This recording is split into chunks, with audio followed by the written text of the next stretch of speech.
আজকে একটা হেয়ার নিয়ে চলে এলাম। দেখো কতটা কার্লি এবং রাফ টাইপের হেয়ার, পুরো জট পাকানো টাইপের ছিল। হেয়ারটাকে আঁচড়ানো যাচ্ছিল না।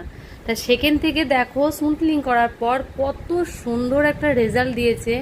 আর যেন মনে হচ্ছে হেয়ারটা প্রাণ ফিরে পেল। তা দেখো, তোমরা দেখলেই বুঝতে পারবে কতটা গ্লেজি এবং কতটা শাইনি দিচ্ছে হেয়ার দিয়ে। তোমরা দেখলেই বুঝতে পারবে কত সুন্দর। আমার ক্লায়েন্টের খুব পছন্দ এবং সে তো দেখে অবাক, এত সুন্দর একটা রেজাল্ট পেয়েছে ওইরকম ধরনের একটা মানে হেয়ার থেকে।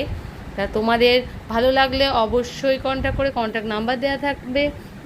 এখানে বিভিন্ন ধরনের ট্রিটমেন্ট, হেয়ারের উপর ট্রিটমেন্ট করানো হয়, সমস্ত ধরনের এখানে কাজ করা হয়। এবং তার সঙ্গে তো ফেসিয়াল টেশিয়াল আছে, এগুলো তো হাইড্রা থেকে শুরু করে বিভিন্ন রকমের ফেসিয়ালও করা হয়। পুজোর সামনে অনেক ধরনের অফারও থাকবে, সামনেকে যোগাযোগ করতে চাইলে যোগাযোগ নাম্বার দেওয়া থাকবে। আর এই ধরনের হেয়ার চাইলে অবশ্যই আসতে হবে আদিমা লেডিস বিউটি পার্লারে, কৃষ্ণনগর চকের পাড়া। ফোন নম্বর 7797 11 56 94। তাহলে আজকের মতো টাটা, আবার অন্য কোনো ভিডিও নিয়ে চলে আসছি। ততক্ষণে সঙ্গে থেকো, ভালো থেকো। আমার অনেক অনেক কাজ তোমরা বেশি বেশি করে দেখো এবং অপরকে দেখার সুযোগ করে দিও। টাটা।